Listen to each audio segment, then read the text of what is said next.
Good morning, everyone. I now call the Committee on Small Business to order. Without objection, the Chair is authorized to declare a recess of the committee at any time. I now recognize myself for my opening statement. Welcome to today's hearing, AI on Main Street, how AI is shaping the future of small business. I want to thank our witnesses for coming with us today and being part of this.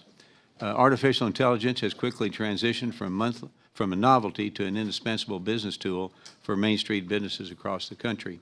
AI is streamlining administrative tasks that once required significant time and resources, and it's allowing small businesses to focus on growth instead of paperwork.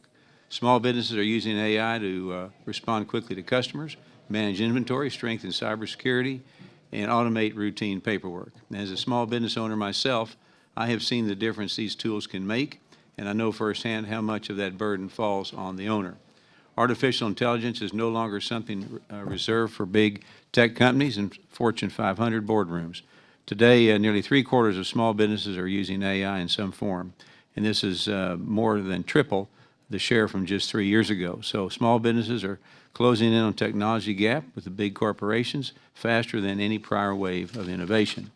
And importantly, early data is showing that AI's rise is not coming at the expense of workers. In fact, 82% of small businesses using AI grew their workforce over the past year. Of course, real barriers to broader AI adoption remain. Many owners tell us that they simply don't know how or where to start, and that they worry about costs so that they are unsure how to keep their data secure. But one of the biggest barriers in Washington is created. It's called uncertainty. And the Biden administration took a heavy-handed approach to AI. And October 30, 2023, they released the executive order imposing sweeping regulatory requirements and compliance burdens that threatened to smother AI innovation before small businesses ever got the chance to benefit from it. We only need to look across the Atlantic to see where that road leads. Europe chose to regulate first and innovate later, and today the small businesses are falling behind, and the United States cannot make the same mistake. Thankfully, the Trump administration reversed course. They rescinded the Biden approach and replaced it with a pro-innovation strategy through Executive Order 14179 and America's AI Action Plan, doing away with red tape so that AI tools can be adopted with confidence. The SBA is doing its part by also expanding access to AI through its new Main Street AI Accelerator program. And of course, the committee has led the way with bipartisan legislation such as the AI WISE Act, the AI for Main Street Act, and the SBA Artificial Intelligence Utilization Act of 2026. So together, these bipartisan bills ensure that entrepreneurs have access to practical AI and that barriers to AI adoption are reduced. Our goal is to make every small business and entrepreneur make sure they have the opportunity to succeed in the emerging age of AI. So when small businesses have the tools, they have the training and freedom to innovate, they will outcompete, they will outbuild, and outhire anyone in the world. And our economy will be stronger because of it. I want to thank our witnesses again for joining us today. I look forward to the conversation ahead. And I now yield to Ranking Member Congressman Cisneros from the great state of California. Good morning, and thank you, Mr. Chairman, for convening this important hearing. Artificial intelligence will revolutionize the way businesses work and humans operate. AI could allow Main Street businesses to scale their capabilities and perform routine tasks faster and cheaper. However, AI's many risks have incurred costs for small firms. AI can produce false outputs, a phenomenon known as hallucinations. Further bias and discrimination in AI decision-making undermines its effectiveness, unduly hurts underserved communities, and exposes users to legal and reputational harm. And AI companies often take and use the data and information users input into their models for further training and sale to other parties, posing privacy risk. It is challenging to know exactly how to assess and address these problems, in part because AI developers through automated machine learning and most AI developers do not disclose their models' training information. I support the consideration and use of AI by our small businesses, but we need to protect our businesses from flexible flaws. Small businesses need to be ready to effectively evaluate and adopt these tools. Uneven access to AI and knowledge about how to use it and avoid its risks threaten to cut whole segments of our population off from the benefits of AI. Underserved people have especially fallen behind in their understanding of AI tools, increasing the digital divide and hurting their businesses. It is this committee's responsibility to address these issues. The SBA must provide AI literacy resources to educate entrepreneurs on the risk and potential benefits of AI. This will reduce the digital divide and equip entrepreneurs with the tools and information to make well-informed, thoughtful decisions about whether AI is right for them, what AI can and cannot do, and which specific AI tools are suitable for a specific task. Furthermore, the inherent risk of AI must be addressed through smart and sensible AI regulation. Smart, well-crafted federal regulation will minimize the risk of AI, maximize its benefits, and prevent criminal and unethical use. These regulations are needed to protect all Americans, especially small business owners. Small businesses are crucial to the technological progress of our country. Entrepreneurs use their unique perspectives, passion, and resourcefulness to support and grow our country's economy. That's why we must support our small businesses by educating them on this revolutionary technology, how to use it effectively, and how to avoid its risk. It is important that the federal government supports small businesses developing new AI technologies with safety and security in mind. It is vitally important that we do not leave small businesses behind as we race to enhance our country's competitiveness. I look forward to discussing how we can better assist our small businesses in this new era. With that, I thank the witnesses for being here today, and I yield back. Gentleman yields back. We will now move to witness introductions. First witness is Mr. Jordan Crenshaw. Mr. Crenshaw is the Senior Vice President at the U.S. Chamber of Commerce Technology Engagement Center. Before joining the Chamber, he was an attorney focused on environmental issues and consumer privacy laws. Mr. Crenshaw worked at McGuire Woods and also held roles in the Virginia Senate leadership, the Office of the Attorney General of Virginia, the U.S. Department of Labor, and the National Right to Work Defense Foundation. He earned both his undergraduate and law degree from the College of William and Mary. I want to thank you for being here and look forward to our discussion. Our next witness is Anthony Qaiyum. He is the president of Merz Apothecary, a locally owned small business serving customers across the Chicago area and through its online store, smallflower.com, across the country. The Qaiyum family has owned and operated the business for decades, and under Mr. Qaiyum's leadership, it has grown from a neighborhood apothecary into a nationally recognized destination for natural health, personal care, and specialty products. Mr. Qaiyum earned his bachelor's degree from Williams College, one of the great schools, I might add. And I look forward to your testimony and thank you for being here today. Our next witness is Mr. Hoang. Mr. Hoang is the founder and CEO of BoodleBox, a collaborative AI platform that gives small business educators and workforce programs secure, affordable access to multiple premium AI models in the single workspace. Prior to starting BoodleBox, Mr. Hoang served as an executive officer of the U.S. Army Special Forces Company during combat deployment in Afghanistan. Thank you for that. And he also served as associate counsel to the president under President George W. Bush. And he has been on the founding teams of companies across the fields of law, aerospace, defense, government services, and AI. He earned a Bachelor of Science degree from the United States Military Academy at West Point. Beat Navy, right? And a law degree from Georgetown University. I want to thank you for being here today and look forward to our discussion. I now recognize Congressman Cisneros from California to briefly introduce our last witness appearing before us today. Thank you, Mr. Chairman. It's my honor to introduce Mr. Chike Aguh, the head of innovation and strategy at the Kapor Center, a tech policy group focused on making the tech industry more diverse, equitable, and inclusive. He is also the vice chair of the Maryland Higher Education Commission. Previously, Mr. Aguh was the chief innovation officer at the last administration's Labor Department. While there, he led efforts to use big data and emerging tech to empower and protect American workers. Mr. Aguh also has extensive experience in private industry, broadband access, nonprofits, and the education system. He holds a bachelor's degree from Tufts, master's degree in education and public administration from Harvard, and an MBA degree from University of Penn Wharton. A lot of education there. Thank you for being with us, Mr. Aguh.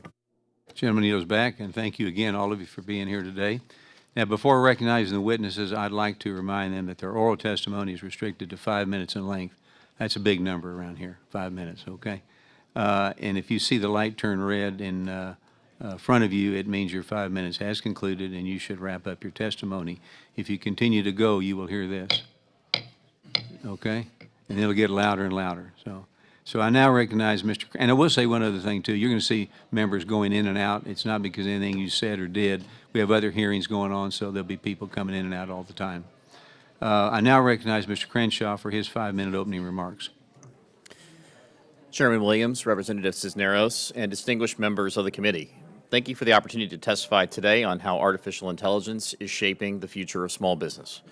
My name is Jordan Crenshaw, and I serve as Senior Vice President at the U.S. Chamber of Commerce, where I lead the Chamber's technology policy work, including artificial intelligence, data privacy, and emerging technologies. For small businesses, AI is not a distant idea.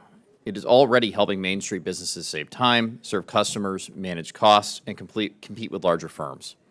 Tools that once required large budgets and dedicated technology teams are now available to entrepreneurs, family-owned businesses, and small employers across the country.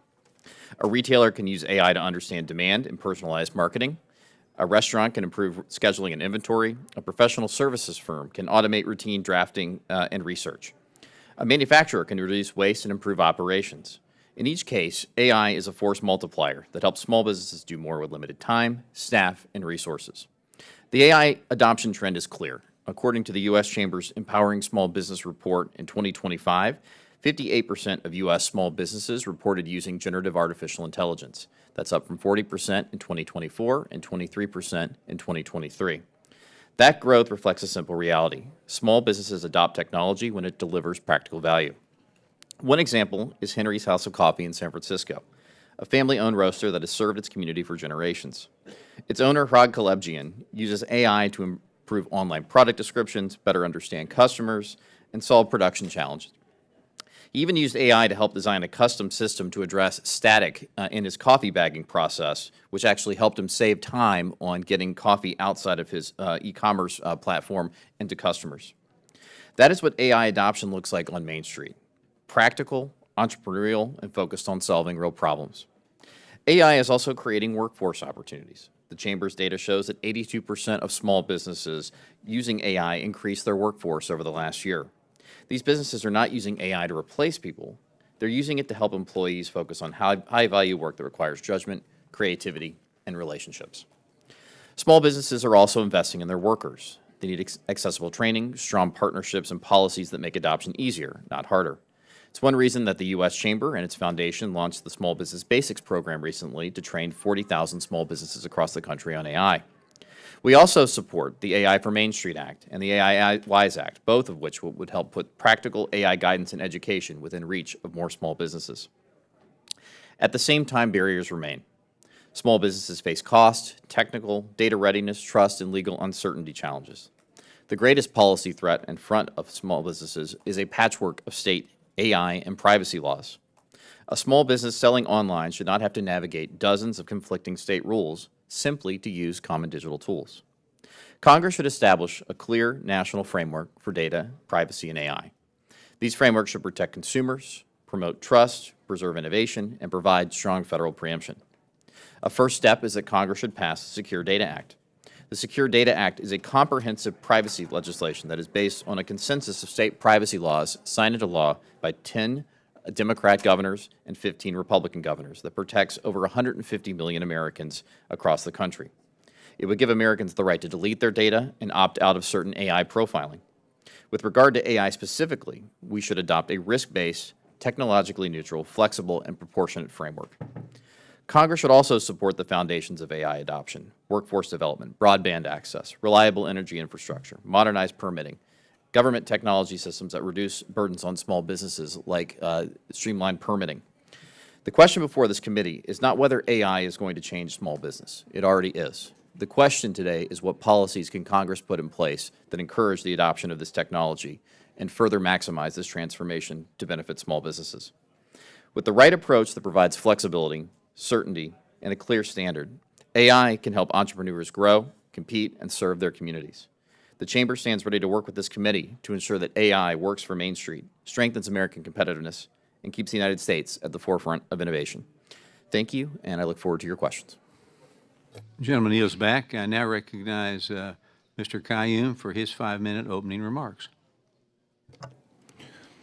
Chairman Williams, Representative Cisneros, and members of the House Small Business Committee. Thank you for the opportunity to testify today about how artificial intelligence is helping small businesses like mine compete, grow, and create jobs. My name is Anthony Qaiyum, and I'm the owner of Merz Apothecary, a 151-year-old family-owned business in Chicago.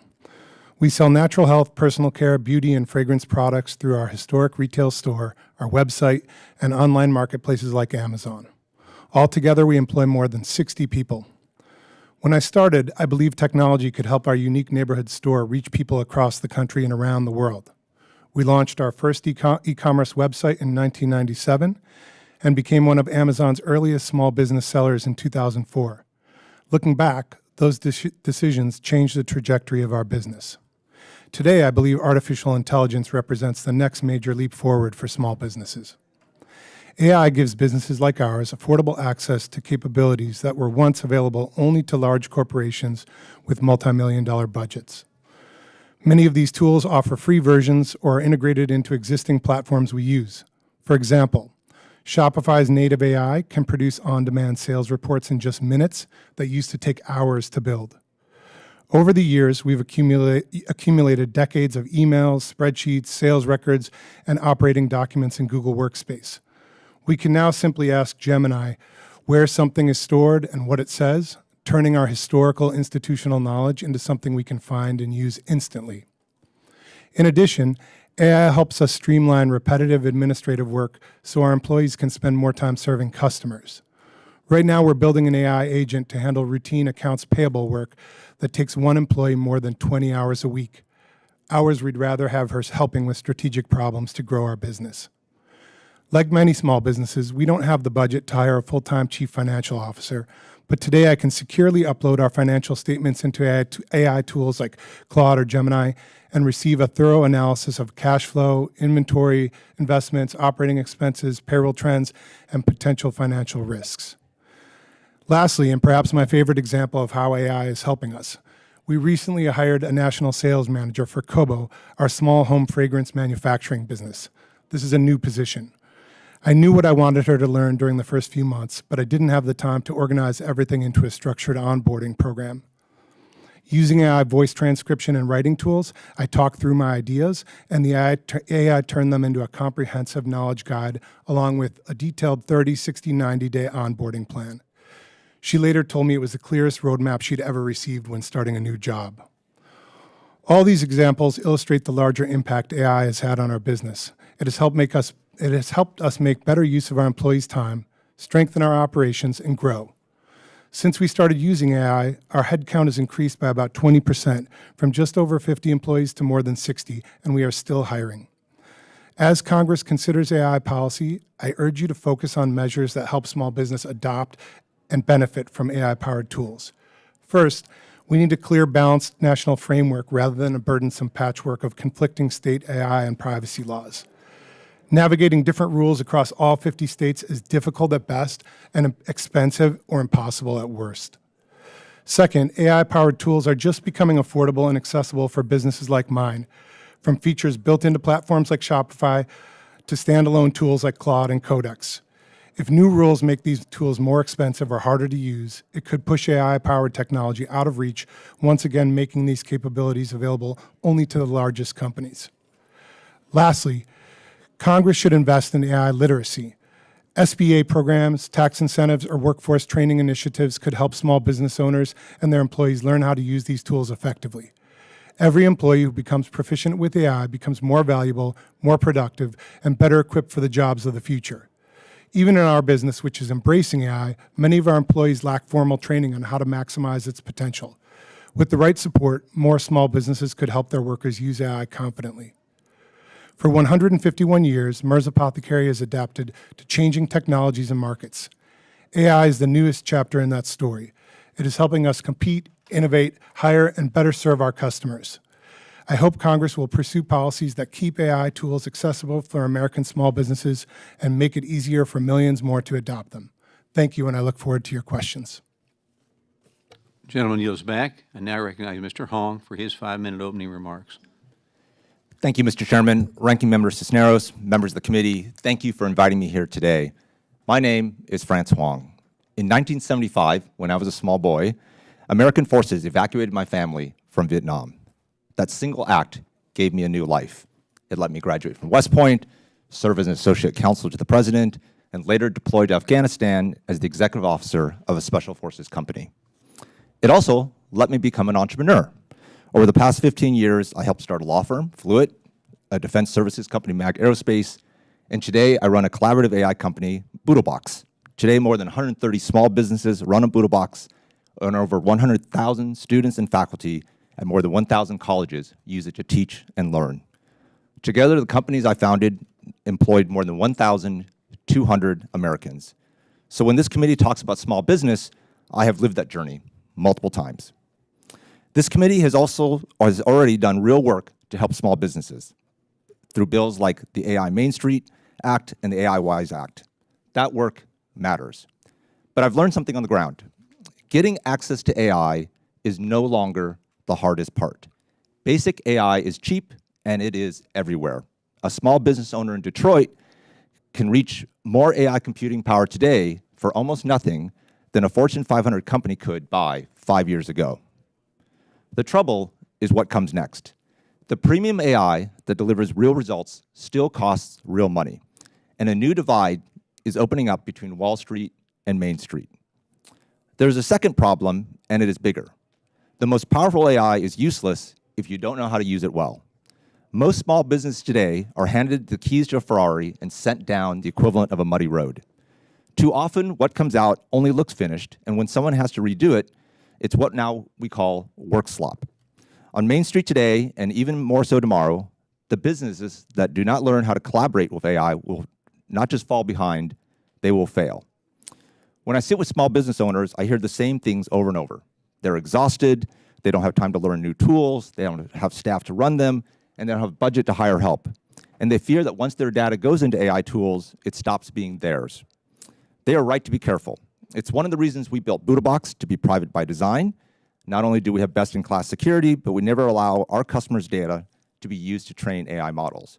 In fact, we are one of the few platforms approved by the House's own Chief Administrative Officer for use by your staff. A small business owner deserves the same assurances. I have seen what this looks like when it's done right. The University of Michigan runs the Detroit Neighborhood Entrepreneurs Project. It serves more than 400 small businesses a year.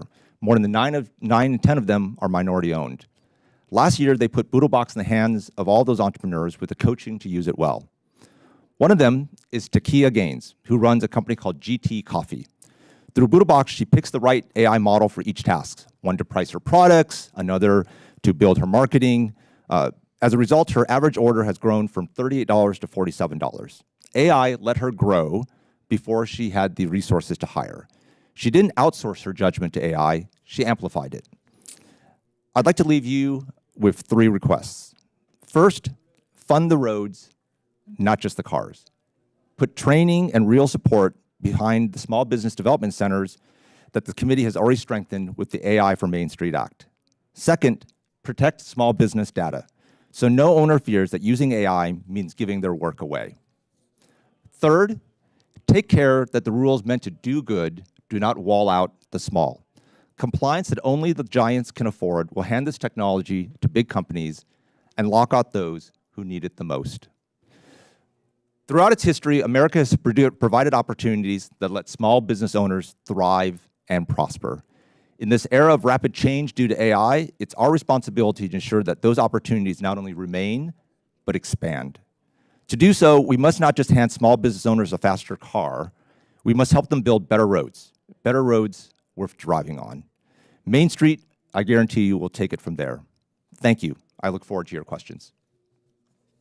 Thank you, and gentleman yields back. I now recognize Mr. Aguh for his 5-minute opening remarks. Good morning, Chairman Williams, Ranking Member Cisneros, and members of the committee. I want to thank you for this invitation to testify today. And I will say, as a former congressional intern who walked these halls 2 decades ago, it is a remarkable full circle moment and very much proof of what's possible today in America. My name is Chike Aguh. I serve as Head of Innovation and Strategy at the Kapor Center. And through the Kapor Foundation and Kapor Capital, the Kapor Center has backed more than 200 startups and fledgling businesses since 2011 that make healthcare, childcare, education, and housing more affordable today in America. Few topics matter more than the intersection of artificial intelligence and the small businesses that power this nation. If you remember nothing else I say today, remember this. The rise of AI carries both promise and peril. They are both real. Our shared responsibility is to capture that promise and mitigate that peril. For small businesses, the promise of AI is very clear.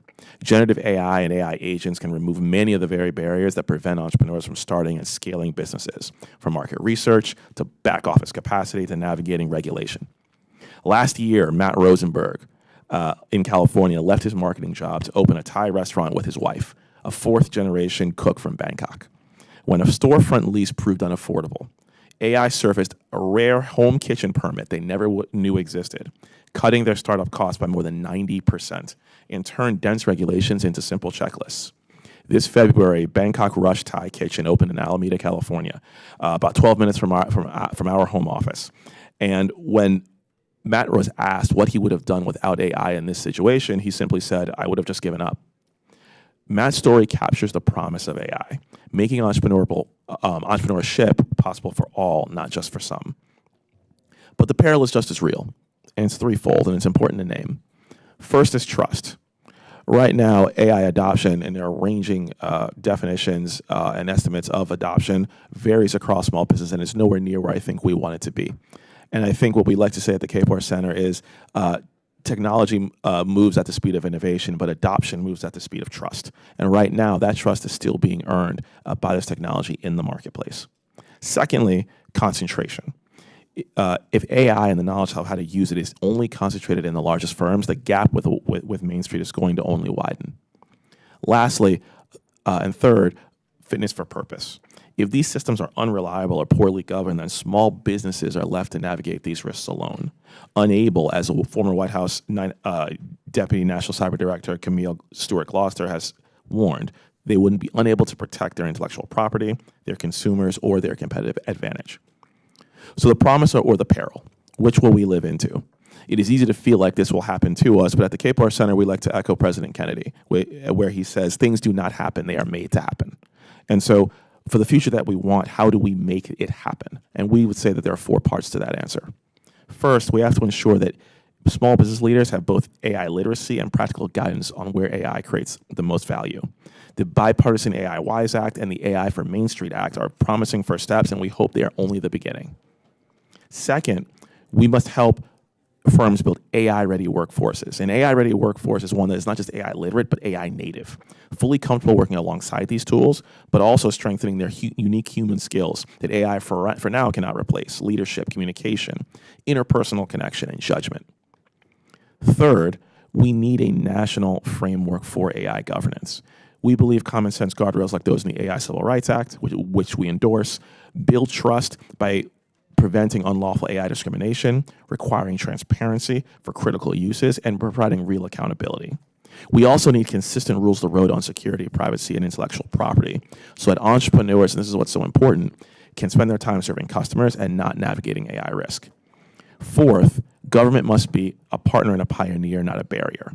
Governments should show the way by partnering directly with AI native companies to solve societal ills and take down the bureaucratic barriers that 6% of these companies say are barriers to their scale and to them serving communities. If those partnerships could happen and just make a 2% improvement on many of the nation's biggest challenges, we could unlock over $100 billion of GDP for this nation every year. At the Kapor Center, we believe that America is stronger when there are more entrepreneurs in it, not fewer. We must listen to them, make sure these solutions reach them, regardless of who they are and where they live. If these solutions that you are debating here are not felt in places like my home county of Prince George's, or El Paso, Texas, or Appalachia, or the Ozarks, we will not get the next generation of small businesses. And so I want to thank the committee for having me. I want to start that we believe this is, and say this is a time of great promise and peril, and that we believe this future will not just happen, it'll be made to happen. Thank you so much. Gentleman yields back, and we will now move to the member questions under the 5-minute rule. I'll recognize myself for 5 minutes. Mr. Qaiyum, Merz Apothecary has been a fixture on the Chicago street corner, as you said, for 150 years, but through smallflower.com, you're now competing nationally, managing a catalog of more than 14,000 products with a staff of around 50. And as a national retailer, would have entire departments handling that kind of merchandising, product discovery, and online marketing. Can you walk us through briefly? AI has let your team take on that used to require the resources of a much larger company, and where has it closed the gap with larger competitors, and where does it still fall short? Yes, thank you for the question, Chairman.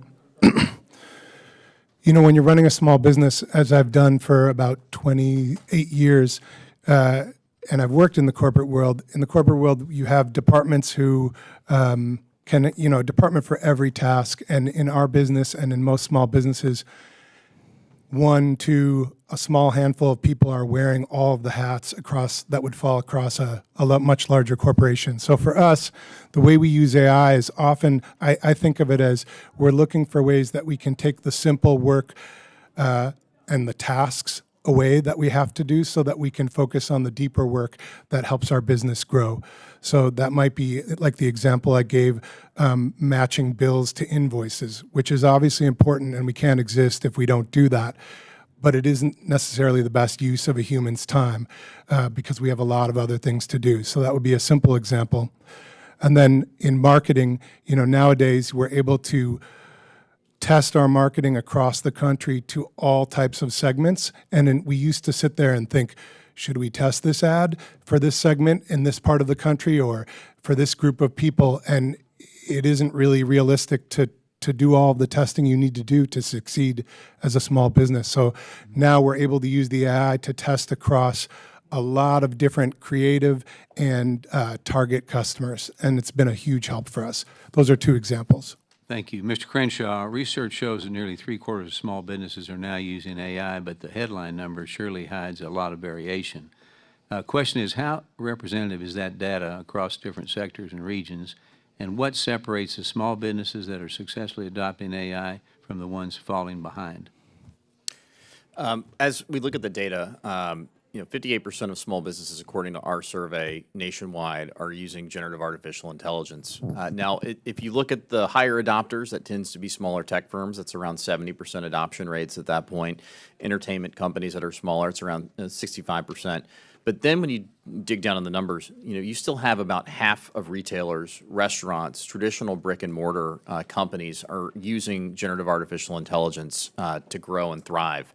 And in fact, had a chance to talk with the owner of a skincare company in the Coachella Valley who has been able to use generative AI to help her cut costs by sourcing products from places with lower tariffs or lower costs due to inflation, so she doesn't have to pass those costs on to consumers. And so it really is a mix of the type of companies that are using this across all sectors. But at the same time, what we have found, though, the companies that are not using generative artificial intelligence, about a third are worried about the regulatory uncertainty that's out there. About 1 in 5 believe that they can't find the workers who are properly trained at this point to actually use generative AI and make it work for them. And then another third are really, you know, still not sure how it will work for their business. So it's one of the reasons why it's so critically important that we establish clear national frameworks on the regulatory side, like the Secure Data Act on data privacy, create a national AI framework that's workable, and we also have training programs in place that, like the AI for Main Street Act and AI Wise Act, that help small businesses really get their head around how to use small business or AI responsibly. Mr. Hoang, in the short time that I've got left, from your work with BoodleBox, what does AI literacy really realistically look like for a typical Main Street owner and their employees, and how can platforms like yours and the broader training ecosystem help them build those skills in a way that it supports running the business rather than becoming another burden on their time? Yeah, very briefly. Thank you, Mr. Chairman. I think AI literacy has 3 components. First, domain expertise. You have to know what questions to ask, what context to provide, be able to evaluate AI outputs. Second, AI enablement, knowing when and how to use AI. Not every problem requires an AI solution, but if it does, what are the tools and how do I use them responsibly? And third, I would argue that in this era of AI, the things that make us uniquely human are more important than ever. Critical thinking, collaboration, communication, creativity. And so those combination, those three things are what we need for today's workforce. Okay, thank you. My time is up. I now recognize the ranking member for 5 minutes of questions. Thank you, Mr. Chairman. Many of my colleagues and I were deeply concerned when we saw the President's executive order on AI published in December. There are several concerning elements to this executive order, but the most concerning is a requirement by establishing a uniform federal policy framework for AI that preempts state laws on AI as well as data centers. I support strong federal AI regulation, and I think it's important that we have that. But I am worried that this EO punishes states like California, my home state, that are proactive and forward-thinking enough to harness the benefits of AI while also creating guardrails against potential harms. Especially because this EO removes all state laws without putting any safeguards in place. Mr. Aguh, can you share why a preempting state AI laws can be harmful without any strong regulatory safeguards? Sure.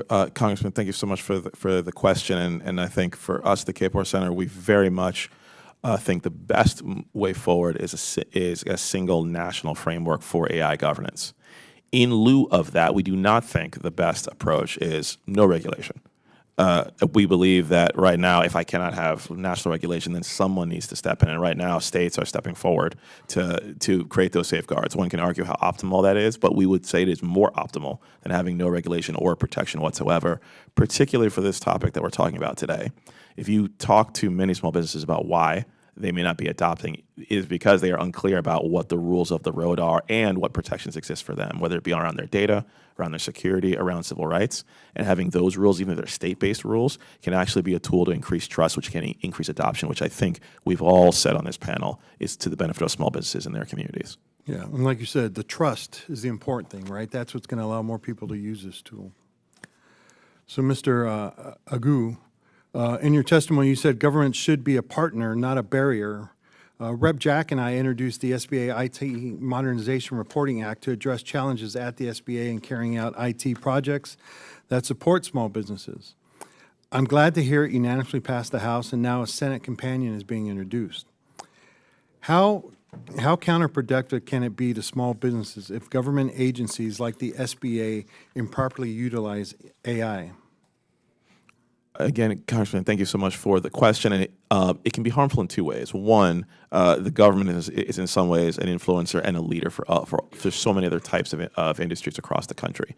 When there are misuses at the federal level, it can potentially, frankly, incentivize and almost create co-signing for those misuses in others. That's one. Two, when there are bad effects of those misuses, it creates a chilling effect for other folks who may want to partner with AI-native, AI-driven companies.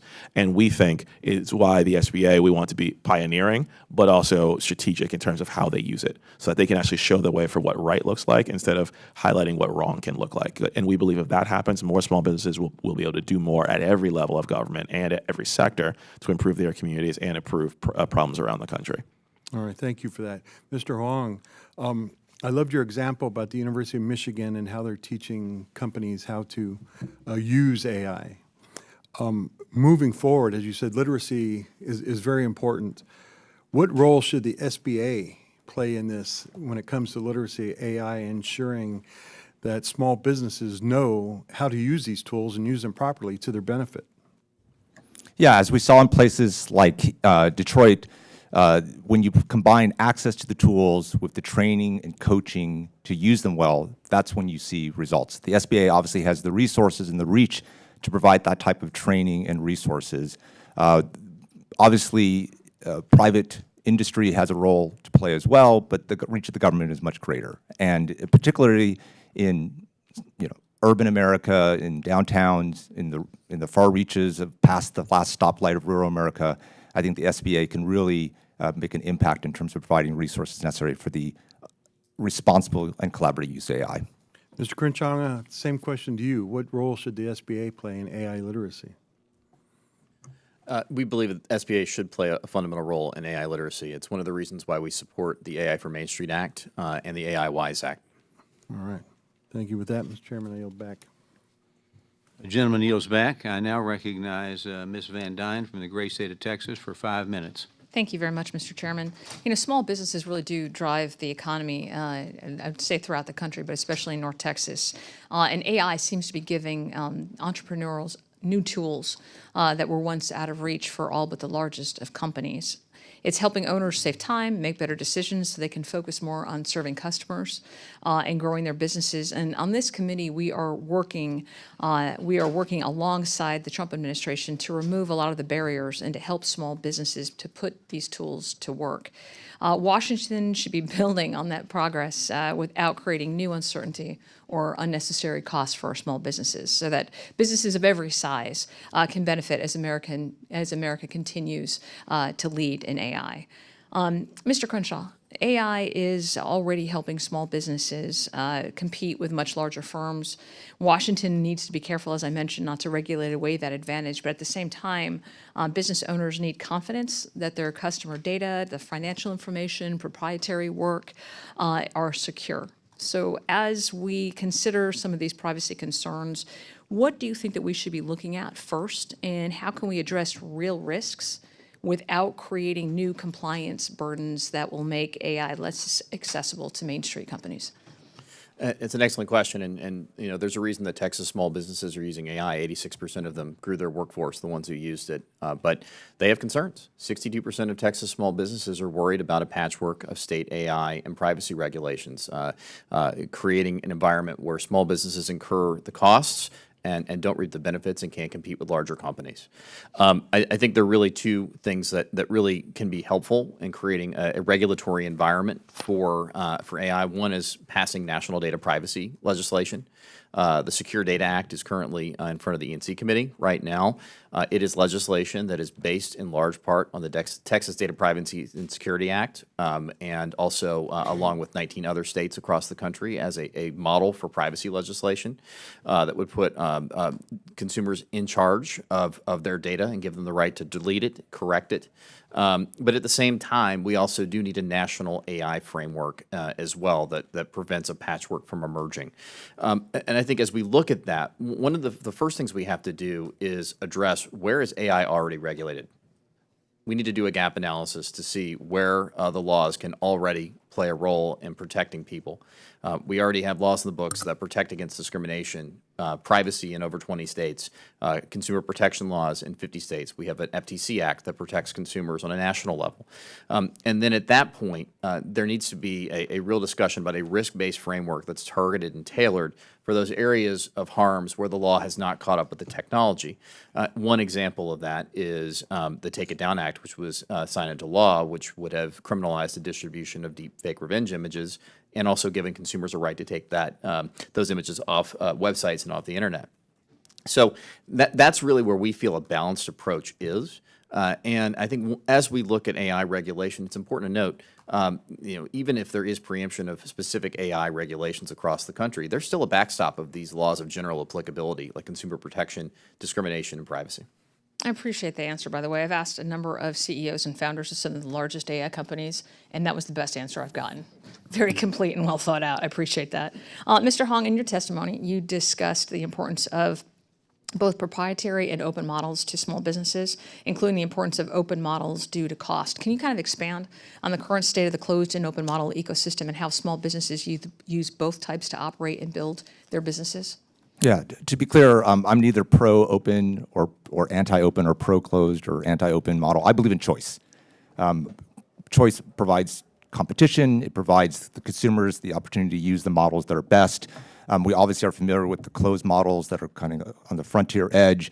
There's also a number of open models that are very close. They're driving down the cost to access these capabilities. I built my platform on this idea of choice. You can choose what models you want to use, and collaboration, so you can get the best of models working together. I think we need more competition in the sense of more access to both closed and open models, so consumers can let competition do what it does best, which is produce the best products and services for America. I appreciate that very much. And with that, Mr. Chairman, I yield back.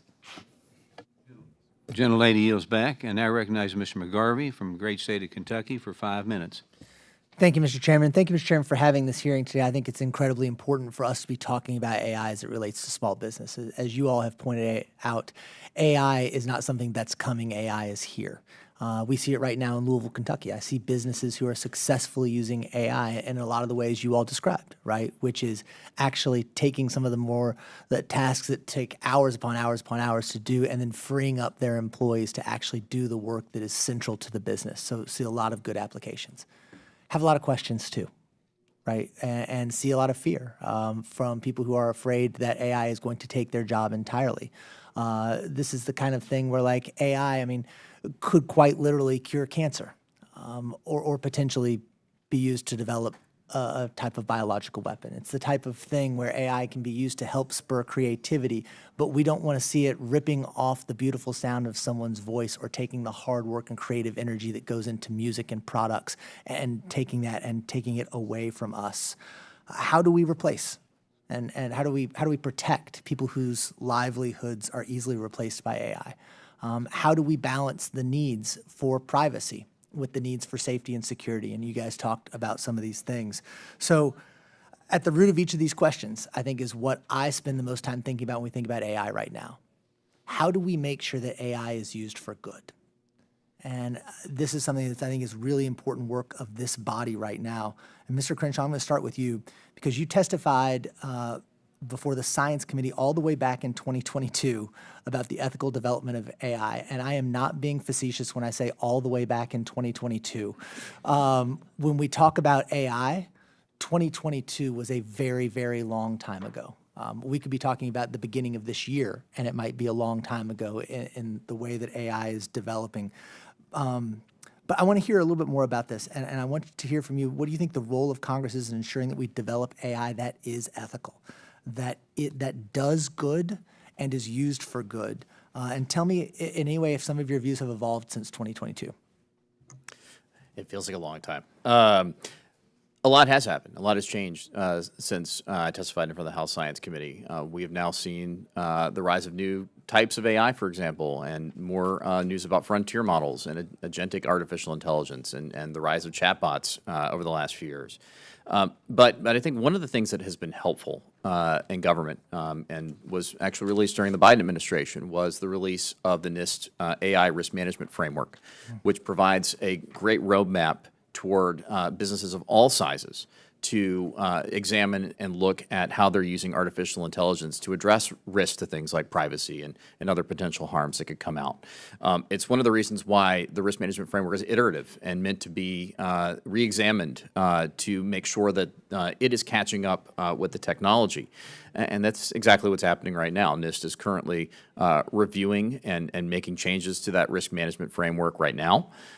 It's also putting out profiles for different use cases for artificial intelligence. For example, just recently in the last year, it released a risk profile on generative artificial intelligence. It's now working on one on critical infrastructure. But it's also possible that NIST could also examine ways for small businesses to more easily look at how to use artificial intelligence in an ethical manner. So that's a way government's already working. But at the same time, there are other things that we think that can be done. For example, Kentucky led the way on data privacy legislation. A supermajority of Republicans and Governor Beshear, a Democrat, enacted Kentucky's data privacy law, which has rights around AI, it has deletion rights, and we think that that is the right model for the United States in terms of passing national privacy legislation, which would be a building block to getting us to understanding how data can be regulated, so then we can start looking at more of the broader AI pieces. No, thank you. I appreciate you saying that. And this is one where I think all of us probably wish we had more than 5 minutes. And this is an issue I don't want to see get political, but you mentioned the importance of NIST.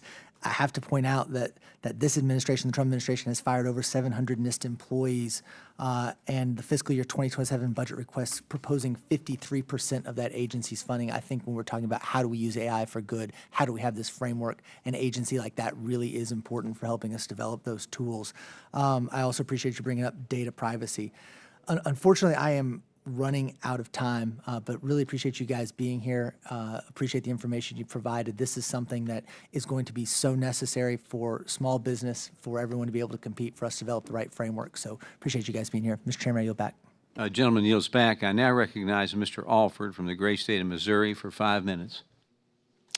Well, thank you, Mr. Chairman. Good to see you and everyone coming in today to testify on this very important matter. Artificial intelligence is quickly transforming the way Americans live and work, and nowhere is that more evident than on Main Street, and that's what we're concerned about here in this committee. What was once viewed as a technology only available to the largest of corporations is now becoming available and affordable for small businesses all over our great nation. Whether it's helping a manufacturer optimize production, allowing a family-owned retailer to better manage inventory, improving customer service, or reducing the administrative burden on small business owners, AI is giving entrepreneurs new opportunities to grow, to innovate, and to compete. At the same time, many small businesses still face significant challenges when it comes to adopting these tools. Business owners often tell us that they don't know where to begin. They worry about protecting customer data. Many simply lack the time or technical expertise to evaluate the growing number of AI products entering the marketplace. We here in Congress, I think, we have a very important role to play to make sure that innovation is encouraged, not hindered by unnecessary regulation, while also making sure small businesses have access to the education and resources they need to use this technology wisely to grow their businesses. Mr. Crenshaw, I was proud to introduce the Bipartisan AI for Main Street Act along with my colleague, Representative Schulten. And this legislation would utilize the Small Business Development Center network to provide practical AI training, cybersecurity best practices, data protection guidance, and technical assistance. The House passed this bill by an overwhelming bipartisan vote because we recognize here in Congress that AI adoption is about more than simply providing access to technology. It's really about giving entrepreneurs the confidence to use it effectively. From your perspective, how valuable would this type of locally delivered technical assistance be, and what additional resources should Congress consider to make sure Main Street businesses can successfully adopt AI? Sir. Well, first and foremost, I want to thank you for your leadership and sponsorship of the AI for Main Street Act. It's a critical step to ensuring that small businesses know the tools available to them, know how to use them in a proper and ethical manner. And it's a reason why it's so important as you look at your home state. 87% of Missouri small businesses using AI have grown their workforce. So this is why we need to get these kind of tools in front of them. We think it's incredibly important that this bill pass in the Senate along with the AI Wise Act. And then also SBA has the funding it needs in order to successfully promote AI adoption for small business. Thank you, Mr. Qaiyum. A big concern that I've heard from our constituents when I'm doing town hall meetings or coffees with people in small businesses, we're in those small businesses regularly when we're back in our district, they're concerned about AI replacing employees, especially entry-level roles. In your experience, has AI replaced workers? Or is it more of a tool to allow workers to be more productive and more competitive for those small businesses, competitive with the big guys? Thank you for the question, Congressman. At Merz, in my experience, it really is a competition advantage, and I would say even more, it's a bandwidth advantage. And by that I mean, in my almost 3 decades running a small business, I've never felt that there was a lack of opportunity. There was just a lack of time, money, and resources to tackle the opportunity. So for me, it feels like what we've experienced is that using AI, my team is able to go after bigger opportunities and help our business grow, even the entry-level folks. Thank you. Mr. Hoang, last question. What are the biggest obstacles the small businesses face after they decide to use AI, and what has helped your small business customers turn AI from a project into an everyday business tool? Yeah, I would say, thank you for the question. 2 things. First, where to begin? AI, that chat window can seem like a lot of promise if you are an AI early adopter. For someone who's not familiar with AI, that seems like an ocean you get lost in. So it turns out AI is actually very good about teaching you about AI if you use it right. It's one of the interesting kind of components of the tool. The second is we hear a lot about prompt engineering and the need to be able to ask AI the right questions. In my opinion, what I've seen the most powerful use of AI, it's actually about context engineering. It's what you tell the AI before it gets started. And so educating business owners on how to use the context they're already sitting on, the customer data records, your past performance, your past contracts, and how to feed that into AI in a way that's safe, secure, and private, that really unlocks the power and potential of AI. Thank you, and I yield back. Gentleman yields back. I now recognize Ms. McIver from the great state of New Jersey for 5 minutes. Thank you, Chairman, and thank you, Ranking Member, for convening this hearing today. I want to thank each of our witnesses for joining us today on a heat wave here in Washington, D.C., so stay hydrated. Artificial intelligence is often described as a tool to help small businesses become more productive and reach new customers, but its value depends entirely on the safeguards we put in place. Today's AI systems still reflect deep biases, raise serious cybersecurity risk, and operate with little transparency. While large corporations use AI to strengthen their advantage, many small businesses are left behind. We are not doing nearly enough to ensure that small businesses can access and benefit from these technologies on fair terms. AI's rapid growth depends on the massive expansion of data centers, which place heavy burdens on local communities, local electricity grids, water supplies, infrastructure, and people, especially in my district in New Jersey's 10th. These projects often move forward with little transparency or input from the communities most affected. That is why I introduced my AI Data Center Site Selection Transparency Act, which would bring an end to surprise AI data center construction. If we are serious about encouraging innovation, we have to protect small businesses and communities that bear the cost of this transformation. Mr. Aguh, you spent a lot of time talking about this in your opening testimony, which I can appreciate, about how AI has some potential to increase productivity, but it also has millions of America's workers wondering what will happen to their jobs due to increasing AI use. I want to elaborate a little bit more of what one of my colleagues talked about, Mr. Rep. McGarvey, about Americans in the workforce and how AI impacts that. Mr. Aguh, how would small businesses, or how should small businesses think about using AI to assist their employees rather than replace them? First of all, Congresswoman, thank you so much for the question. And I think this is a place where I think history is helpful. If you think about in the past, in the manufacturing space, and you think about when someone running a factory was trying to figure out how to make the line run faster, the first place they went was they went to their employees and said, you work on the line, tell us how we can make this line 10% faster, 15% faster. And the workers generally delivered.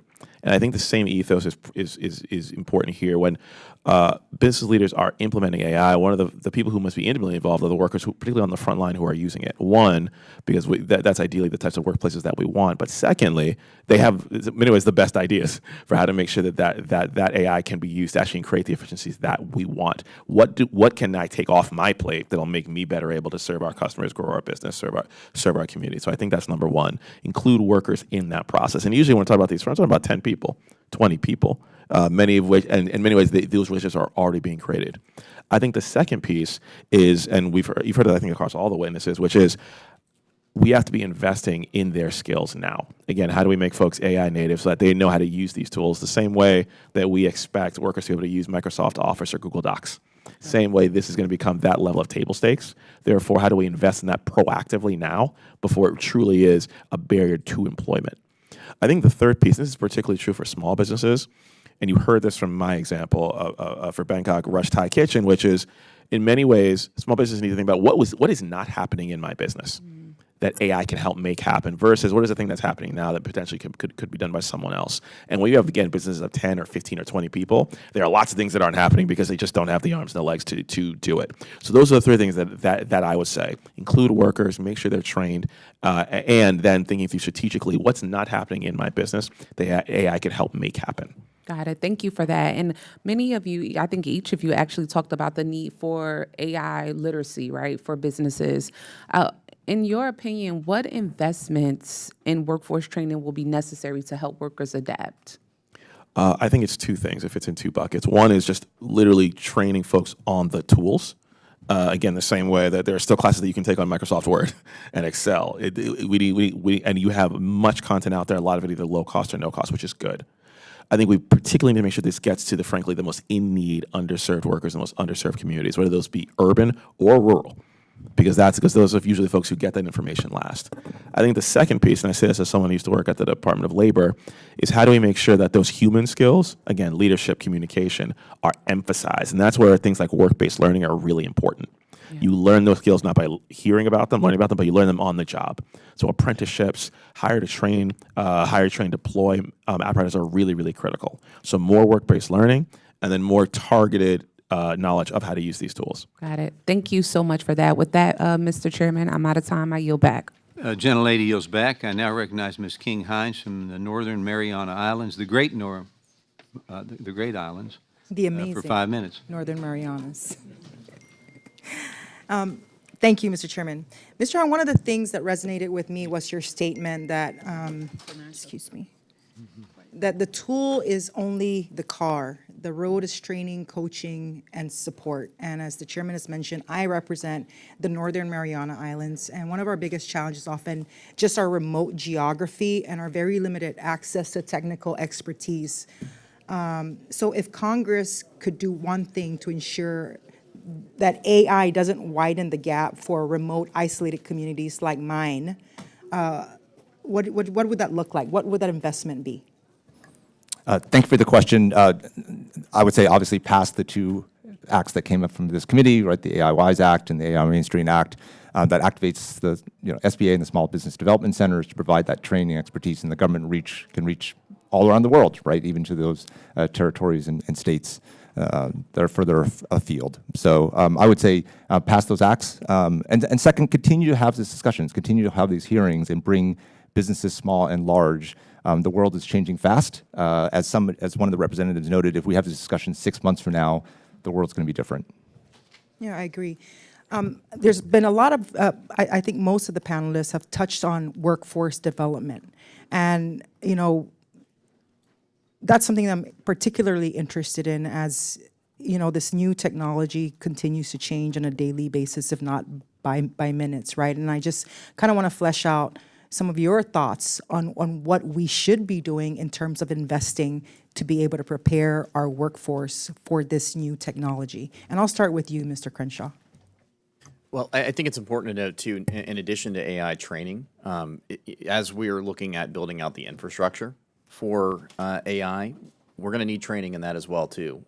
We've seen a rise in apprenticeship programs for things like electrical work to help build out the infrastructure that's necessary for artificial intelligence. So it's a reason why many of the companies we work with are working to get people trained in those skills as well.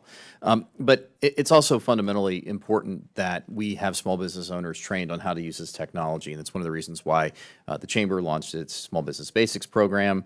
But also, as we're looking at education, we need to begin developing programs where K through 12 has some degree of AI built into it. Post-secondary education as well, too, building AI into those curricula and to an interdisciplinary approach in a lot of ways in higher ed. And so it really is going to be an across-the-board strategy necessary to ensure that we have an AI-ready workforce. All right, thank you. Mr. Qaiyum, did you want to chime in? Yes, thank you. In my experience, right now we're probably more advanced than most small businesses of our size in using AI, but that's because I happen to be into technology, and myself and other leaders in our business have been pushing ourselves and our teams to do it. But even in our company, we feel like it's a challenge to get the rest of the company to adopt it. So I think that it is important to come up with programs, ideally through the SBA or other means, that help us train workers and let them experience the advantages that come from learning how to use these tools well. Mr. Hoang, did you want to say something as well? Yes, thank you.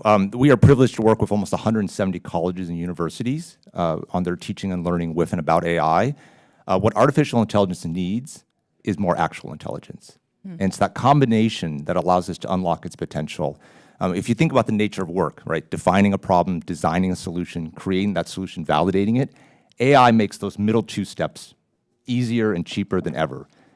But the key isn't those two steps. The key is what comes before. Am I using AI for the right problem? And what comes after? Does this solution actually work in the real world? And so workforce readiness, maybe ironically enough, isn't about learning how to use AI and the tools. It's learning how to apply them to the real problems and to solve real problems in the world. Mr. Aguh, you have the rest of my time. I think the only thing that I would add here is more real world.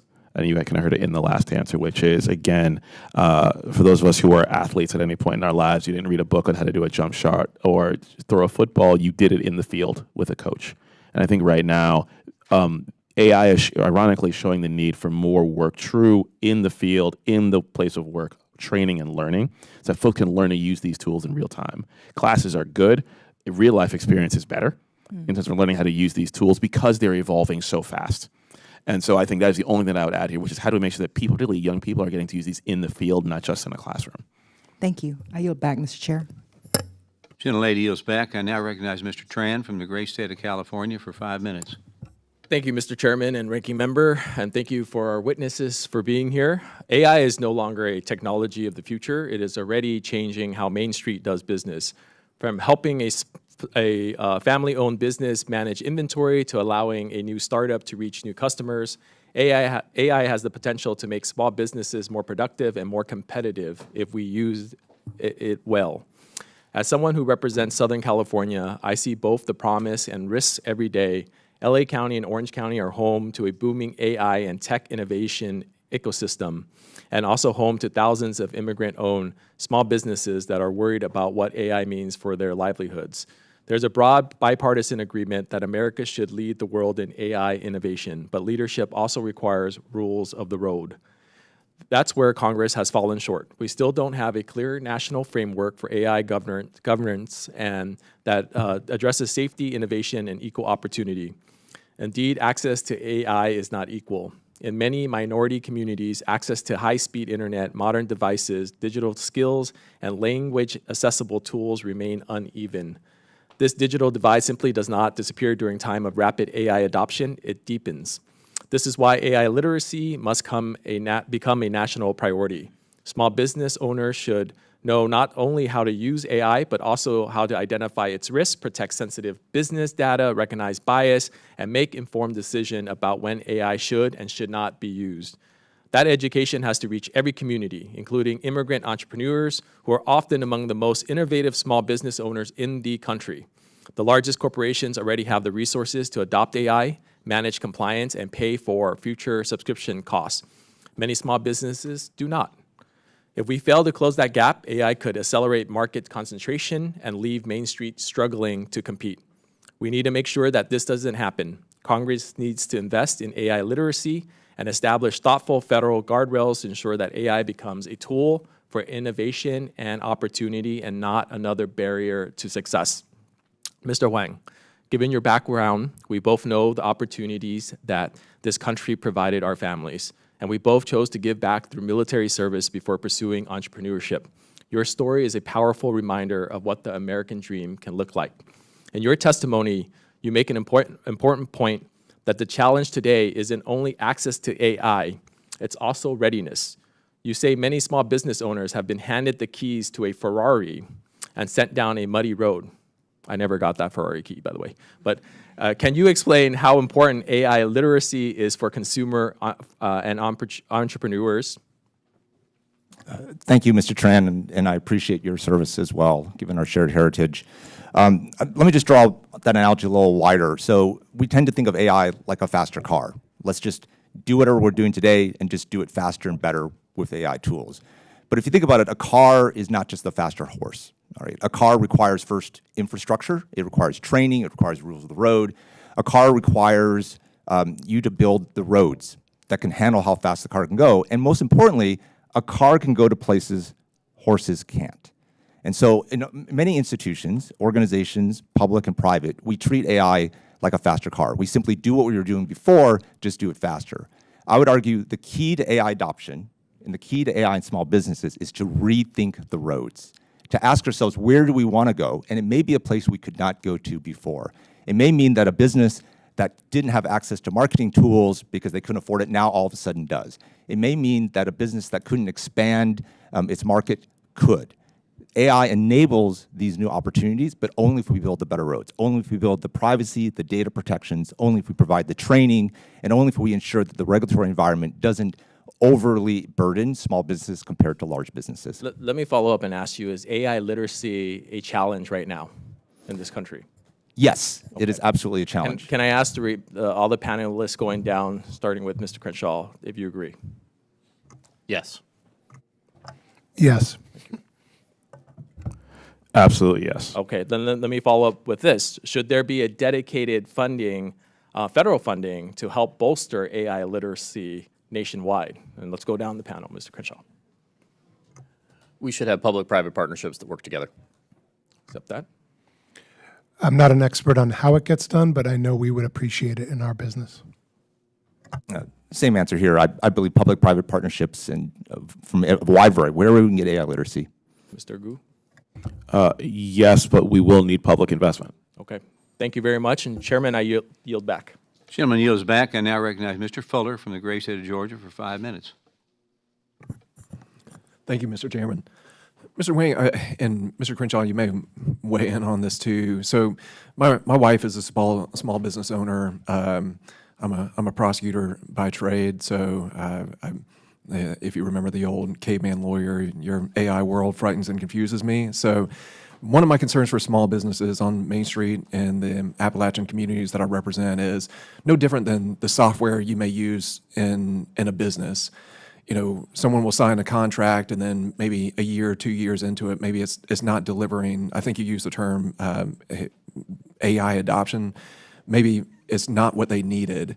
How can we create an industry and framework to make sure that for that AI adoption on Main Street, that these businesses have the opportunity to become, get the AI that they need to actually grow their business and not get into 24-month contract for something that's not responding to their needs? Thank you for the question. There's a lot of AI available. Some of it is free. A lot of it you can buy month to month. I don't think the lock-in is a problem. What is a problem is context, right? There's going to be a fight for the context in which we provide our AIs and the context that emerges when we use AI. And I believe that users should have the ability to move that context from platform to platform. We do that inside my platform in the sense of like you can share context between different models. So if today Claude is the better model, you use that. If tomorrow Gemini is the better model, you use that. And so I think being model agnostic in what you create is the right path forward for industry providing these types of tools. And I think it's important too, as companies are looking at which AI to deploy, they shouldn't have AI be the solution for its own sake. They should actually go in with an identified set of challenges they're trying to solve for, and then look for the AI solution that's best talented or best positioned and targeted for solving those issues. So, I think that's one of the reasons why it's so important that we do have facilitated AI training and education, so small businesses can get smarter about what tools might be better for them. And I wanted to ask you about that, Mr. Crenshaw. So when you're talking about a public-private partnership, because if I'm thinking about a small business in one of my main streets, I mean, they don't have the time to think strategically and have big thoughts on like what are those questions to help me, A, with literacy and then the inputs that I need for the AI to improve my business, because they're worried about, hey, I can't even get someone to show up for a shift. And that's going to, ruin my Mother's Day, which happened to my wife, where someone didn't show up to a shift. I don't have the certificate to go in and do her shift at her business. She's got to fill it on Mother's Day. So for those business owners that don't have the time to think big thoughts about what AI is appropriate for them, what does that public-private partnership look like so you can get that AI literacy for a small business to say, this is what I need? Well, I think that's one of the great things about the way that the AI for Main Street Act and the AI Wise Act are put together. They complement each other. The AI Wise Act provides a lot of online tools and online availability of information. The AI for Main Street Act would work with SPDCs basically to have more of those localized trainings and localized education efforts as well. It's also one of the reasons why we think it's important that the business community itself takes a role in providing training. We at the Chamber have worked with local state chambers of commerce to do trainings for local small businesses as well on AI through the Small Business Basics program. But also, too, I think it's important for individual businesses to be forward-thinking. I mean, one example is Hrag Kalebjian, who is the coffee shop owner I mentioned in my opening testimony, who's using AI for cutting his marketing down by about 70%. But what he does is he actually has an hour innovation hour with his baristas and his staff at the coffee shop to just go through how can AI help them, and kind of going through new AI solutions to get them tooled and ready, even if they don't stay at his coffee shop to go on somewhere else. So it really is different aspects of the ecosystem when it comes to AI that have a role to play. Thank you. Mr. Chairman, I yield back. Gentleman yields back. I now recognize Ms. Goodlander from the great state of New Hampshire for 5 minutes. Thank you, Mr. Chairman. Thank you to our witnesses for being here for this really important hearing. You know, one of the through lines in this hearing has been a very powerful point that each of you have made, which is that getting access to AI is right now not the hard part for small businesses. The hard part is actually ensuring that a family-owned funeral home in Berlin or a home builder in Brookline or a daycare in Keene can actually put this technology to use. And equally urgent, whether 5 years from now or 5 months from now, maybe is probably more accurate, that small business will still have the leverage over the platforms that they built their businesses on. Mr. Hoang, thank you for your testimony. Thank you for your service. You know, your testimony has laid out for us a really clear vision of what doing it right looks like, what closing the readiness gap looks like. And I want to ask you, you know, our resources are limited. We're fighting tooth and nail for every dollar, and many dollars that this administration is withholding from my state of New Hampshire that could actually go to solve and close this readiness gap. With limited resources, how could we scale up a model like the one you describe in your testimony, the Detroit Neighborhood Entrepreneurs Project? How could we scale this up? What would be your first concrete steps that we could take to scale up this model? So I believe in public-private partnerships. A lot of the work we do at BoodleBox is with colleges and universities. They are the front door to democracy. Today's college students are tomorrow's workers. Obviously, state and federal funding and governments, you know, are intertwined closely with higher education. You know, I would like to see greater support for AI literacy at the place where it counts, I think, the most, right? During the formative years of someone's development, just before they enter the workforce. Mm-hmm. Thank you. I appreciate that. I did want to ask about this. You make the powerful point that we got to fund the roads, not just the cars. To me, part of the road is connectivity itself. I represent one of the most rural districts in the country, and access to high-speed broadband is, for many of my small businesses, a core barrier to the adoption of AI tools. Can you speak to this in the rural small businesses you've worked with? And can you just, you agree that connectivity is part of what it is going to require for us to build the roads? Yeah, absolutely, Representative. In my written testimony, I talk about a rural family in Oklahoma. They live well past the last stoplight. Because they have good connectivity, they're able to access AI. They're able to have a marketing team, a development team, a business development team that is AI-powered that they would not otherwise have access to. But obviously, if they can't access the AI, they can't have access to those potential. And so connectivity is really a fundamental foundation for this access to the AI economy. It is, and I just want to say the Broadband Equity Access and Deployment Act, the BEAD program, has been so mission critical. We've got $21 million that's currently being withheld from the state of New Hampshire that could go to exactly this problem. Mr. Aguh, I want to ask you, thank you for your testimony and for the powerful points that you've made about the role of competition and the real perils that small businesses are up against. Before I came here to Congress, I was an antitrust enforcer, so I think a lot about what the scales could have looked like and could quickly look like for small businesses. Can you talk to us about examples that you've seen in your work of AI applications that have actually made small businesses better able to compete with large dominant companies? Sure. First of all, thank you so much for the question. And I think, let me step back for a second to say, I think I've seen two things that have helped this. One, you hear a lot about transparency. For a small business owner to be able to know, is this tool doing what I need for it to do? That is hard right now because the technology moves so quickly. So being able on the front end to know what you mean to have solved, and then actually be able to track them on a regular basis is so important, because that's the first step to know when I need to switch.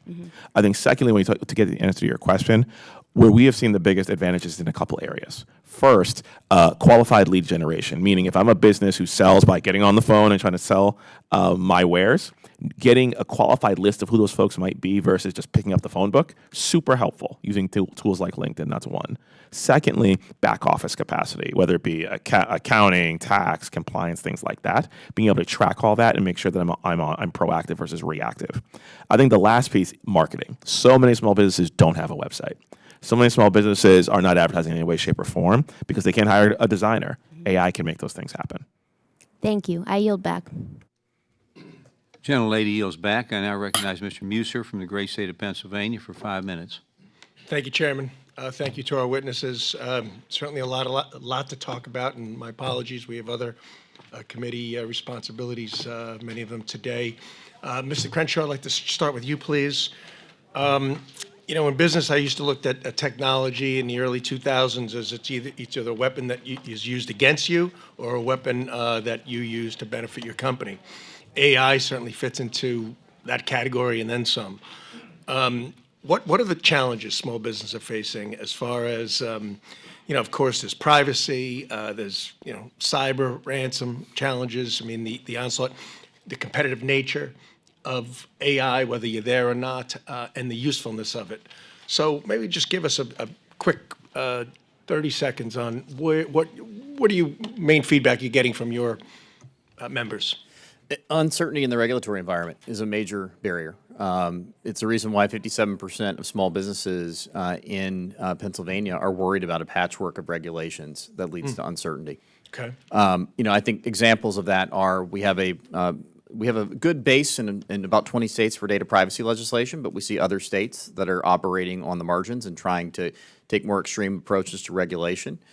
We've seen those states, for example, craft legislation with the intent of only having their state attorneys general regulate to provide some certainty. Unfortunately, we've seen instances where the trial bar, for example, has gotten creative and used laws never designed for consumer privacy to have gotcha lawsuits for basic things like collecting cookies. So if you're an auto dealer who has a chatbot just trying to get in touch with you know, a potential customer, we've seen auto firms that have been sued with smaller ones for with demand letters from people who were never even customers using these invasion of privacy statutes that had nothing to do with consumer privacy. We've seen hospital systems even sued under this as well in Pennsylvania, and it's why we need reform of this type of litigation abuse that we're seeing across the country. And then it really goes to the heart of why we do need a national AI framework as well. If we have a state-to-state patchwork there, it will be highly problematic because only the larger companies are going to know how to actually comply and compete, and it's going to leave small businesses in the dust. So basically, one of the most useful tools we've had in a long while to create productivity and efficiencies and effectiveness. One of your biggest challenges is government involvement and intervention on primarily the state level. I think at this point, if you look, let's look at data privacy, for example. There was a great survey that came out from ITIF that showed that if we have a 50-state patchwork of data privacy laws, it will cost the American economy $1 trillion over 10 years. $200 billion of that is going to be incurred by small businesses. Another example, I think if you look at the California Consumer Privacy Act, there was a rulemaking that came from that that was finalized just last year regarding automated decision systems, regarding cyber audits, regarding privacy risk assessments. The agency took a one-line part of the California Privacy Act and turned it into a $500 million AI rulemaking. When you combine that with the full rulemaking with things like privacy, the agency estimated it was going to cost small businesses $16,000 annually to comply. Wow. All right, So we're all taking serious that's note just of what, one state. of what you're saying here. All right, thank you. You mentioned about Basel III, basically that access to capital will be a very, very important right now, particularly with what we passed in the working family tax cut portion of the BBB, where we have better bonus depreciation and better tax incentives for investment. So clearly that's something that's important. I'm gonna move on to Mr. Qaiyum. In your business, and congratulations, Merz Apothecary, how's AI helping you? And I was interested the way you said how it now allows you to compete more so against the so-called bigger guys. Maybe we can talk about that a little bit. Sure. Thank you, Congressman. There's a mantra that when you study small business or you look at the business leaders out there, they always say to work on your business, not in your business. And for most small business owners, that's just like, it's a dream, but it's never reality. And I feel like in the past year, since we've been using AI more heavily in our business, it's the first time where I feel like our leadership team has been able to work on the business. And when you're a small business owner, so much of your thoughts, the reason I lose sleep is how do we make sure something doesn't happen, because it's small and you feel like, a pandemic can come along, anything can come along and take that away. The AI invest you're making cost prohibitive or you can? Not at the moment. Good. The privacy laws are the biggest concern about using it right now. All right, great. Thank you, gentlemen, very, very much. Chairman, I yield back. Chairman yields back. I now recognize Dr. Morrison from the great state of Minnesota for 5 minutes. Thank you very much, Chairman Williams and Ranking Member Velasquez, for holding this hearing, and thanks so much to the witnesses for being here today. Over the past years, we've been talking about this all morning. We've seen rapid developments in the field of AI. AI tools of all kinds are readily available, and some have the potential to support entrepreneurs.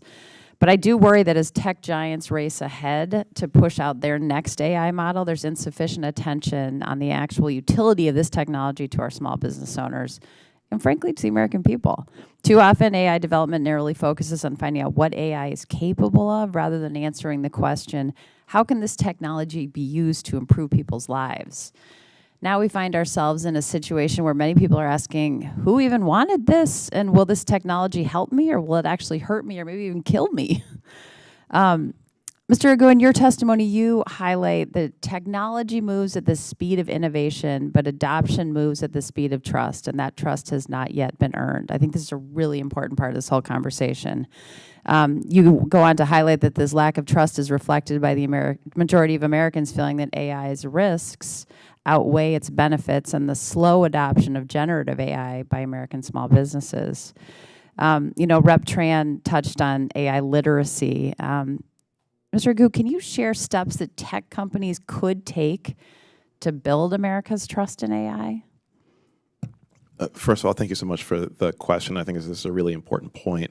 I think I go back to a point that's been made, I think, repeatedly, which is one thing that creates trust is beyond any company, but it is having a national set of frameworks around what are our rules of the road around AI, from security to privacy to bias to civil rights. Having a single set of rules that we all know, understand, agree upon, and can trust in. I think secondly, having more of the collaborations between the public and the private sector, like these companies, to solve really large issues. Again, around things like, some examples here are things like the Claude Core, basically Claude Anthropic working with nonprofits to teach them how to use these tools for the betterment of the work that they do in their communities. Small example, but a good one, and we'd love to see more there in that vein.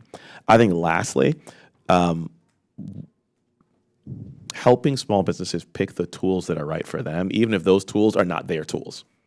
I think that is really important, so that consumers and small business leaders have those choices is so important. I think right now you have to make sure, it is tempting to believe that everything is a nail and that is amenable to the AI hammer or a particular AI hammer, and helping these small business leaders pick the exact hammer for the exact right nail is so important.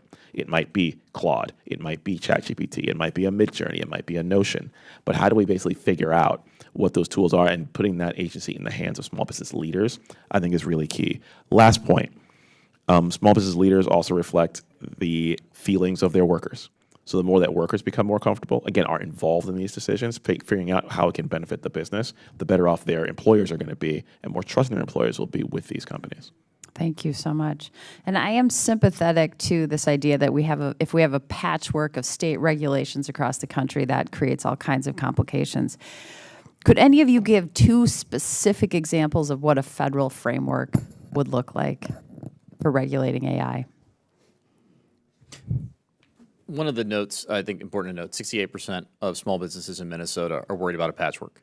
And one of the solutions can come out of Minnesota is copying Minnesota's data privacy law and making it the national standard.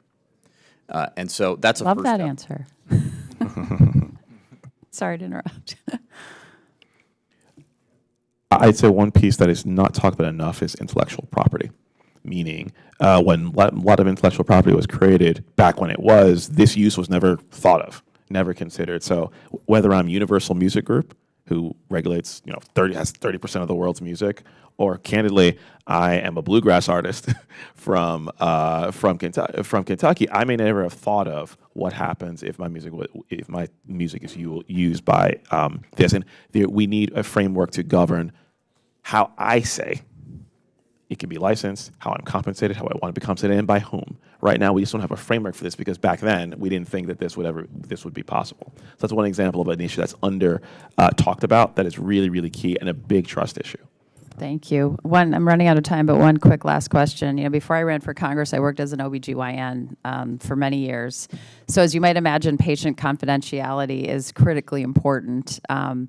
And one of the pieces of AI regulation that I think is crucial is that data privacy question. And I think it's something that people are worried about too.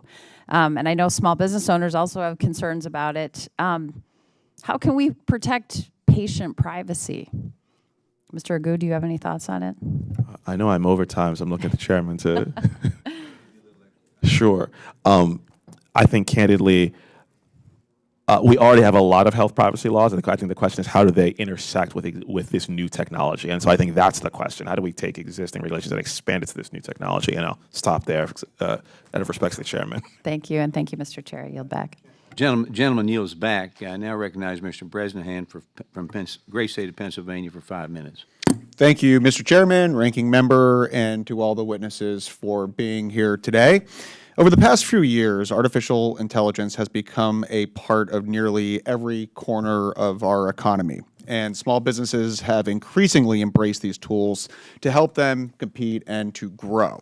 Whether it's summarizing research, analyzing data, streamlining customer service, or organizing documents, AI has allowed small business owners to compete in minutes, which used to take hours or even days. But there's no question these technologies can make businesses more efficient. But we continue to adopt AI. We also have to make sure that those gains don't come at the expense of American jobs. We need to make sure employees have the training and skills to use these tools efficiently, and AI enhances their work rather than replacing it. So my first question for Mr. Qaiyum, congratulations to you and your family and everyone at Merz Apothecary on celebrating 150 years of service to your community. My question would be, at what point did you decide to take the initiative to start looking at different AI implementation? And something that I hear from a lot of small businesses, and coming from a small business background, was sometimes, the local plumber, heating contractor doesn't even know where to begin. So at what point for you in your business did you decide that, hey, in order for us to scale, in order for us to grow, we need to be thinking outside the box and finding ways to implement some sort of AI technology? Thank you for the question, Congressman, and for your congratulations. I came to the retail and small business, this industry, through the .com rise in the 90s. So I've always been into technology. And so I may be a bit rare in that sense that I view it as part of my role in the business has always been to stay ahead of the technology curve. So I've been following it for a few years now at least, and I've been the person testing it out on the weekends and at nights to see what it could do, and then bringing it to the team and saying, look at this. So I feel like for me, I happen to be personally interested in it, but I know that that's not most of my small business friends, the other business owners on the block. So I think, we do need support in that sense. So you've been around for 150 years. What generation are you in the business? I'm the fifth owner in the second family to own the business. Wow. So what was the first piece of technology that you implemented that was in the ecosystem of AI? Was it just utilizing language models to respond to inquiries or to summarize research? What was like that initial barrier that you overcame? Yeah, we use some early language models around coming up with variations. Like we would write marketing copy and then come up with 10, 15, 20 variations on that. And that was many years ago. But I would say ChatGPT in the past few years was the first model that I started using kind of, as an experiment on my own. My last question would be, and then before I divert over, have you actually needed to bring anyone on that had experience in managing AI models, or has that been something that you've been able to sustain within inside of your operations? So far, we have sustained it inside of our operations, and the models are getting to the point where when we don't know something, they can kind of often guide us on how to do it. So I call us sort of like, pseudo techies in a way, but I think we're at the point now where we would like to bring someone in who has more experience because we see so much opportunity ahead. I think that's what we need to be curtailing some of our educational opportunities and teaching the next generation of workforce how to work with inside of these parameters, but also being very conscientious of we're not looking to replace jobs, we're looking to add jobs specifically to the skill set relating around artificial intelligence. And I think when you say AI, it's a very broad spectrum of innovation that could be implemented. So I'm going to pivot over Mr. Hoang. What are the biggest challenges you see small businesses facing when they begin implementing AI? And what kind of advice could I take back to some of my small businesses that are right on the cusp of considering to take the leap, just to kind of give them some assurances and relieve the agita about taking that initial plunge? Yeah, thank you for the question. I'll try to be brief. The main two challenges are first, just where to get started. What are the use cases? AI can do so much, so what's the first thing? And I always advise businesses to start with the problem that is most at hand. What is the thing that bothers them day to day? That's where to get started. The second is AI is only as good as the information you put into it, the context. A lot of businesses are fearful of putting their proprietary data in. That's unfortunate because that's how you get the best results from AI. And so the advice I would suggest you take back is get started and find a platform where you feel the privacy and security allow you to use your data. Thank you. Garbage in, garbage out. I yield. Gentleman yields back. I now recognize Ms. Skelton from the great state of Michigan for 5 minutes. Thank you, Mr. Chair and Madam Ranking Member. Thank you to our witnesses today. Our small businesses juggle a wide range of responsibilities and tasks every day to keep their operations running. While AI offers tools to help streamline many of these needs, we know that many entrepreneurs simply don't have the time or resources to utilize this technology to its fullest.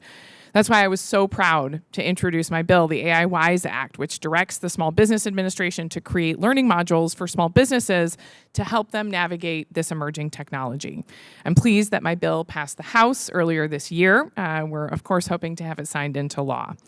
Mr. Aguh, how would an SBA resource to help entrepreneurs think about AI usage more effectively, how would that benefit small businesses? It would benefit it hugely, one, because, again, we talk about kind of the promise and the peril. You've heard, I think, from a number of other witnesses, you need certain tools and means to actually capture that promise, and the first thing is knowledge. So knowing, again, where I can apply this most in my business. Should I apply it toward my inventory issue? Should I apply it toward my back office? Should I apply it toward my marketing first? Getting guidance on where to start with that, I think, is really helpful, one. I think, two, a lot of small businesses are unclear, okay, how do I introduce this with my workers? That is a hard part of this, particularly when you are in a small business, because there is fear, there is lack of knowledge, there is uncertainty. What does that change management look like? And then I think the third piece is, how do I monitor these tools over time? The ubiquity of these tools, the amount of these tools is only useful to the extent that I know enough to switch when I need to. Yeah. Therefore, what am I doing to monitor these tools over time to make sure, hey, you know what, actually it is ChatGPT here versus Claude, or I need to use a Perplexity here versus another tool, or there actually isn't a gap, right? There is a gap right now in terms of in the market for what I need. I think those are three specific areas: where to apply, how to do change management, how to monitor over time, where a resource like this could be really, really valuable. Yep. West Michigan is home to our Regional Small Business Development Center, SBDC, which served over 500 clients last year and spurred $10.4 million in capital formation.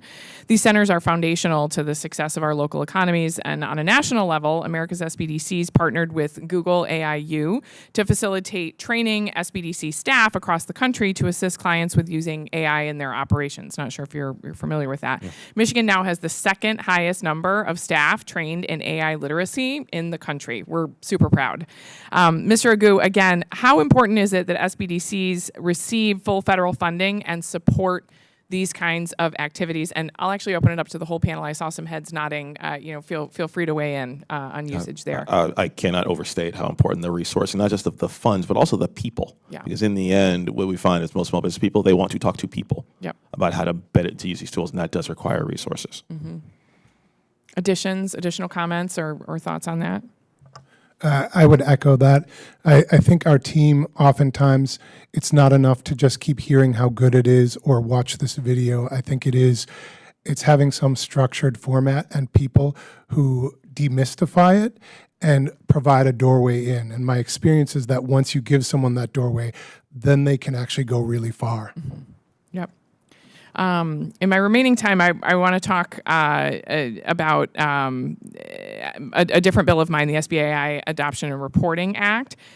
It's really important for small businesses to have the tools they need, right, to use AI effectively. But the federal government also has the opportunity to utilize AI for its own purposes and its own operation. The SBA is no exception. From evaluating contracting bids to improving research and programming, the government can take steps to ensure AI is working for Main Street in every single way from within the administration itself.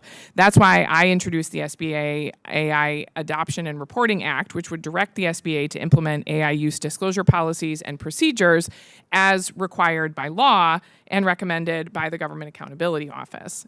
How could this help address small businesses' concerns about the government's use of AI? Those people who might say, I was weeded out because I didn't fit the algorithm, or they have concerns about that. Any reflections from your work?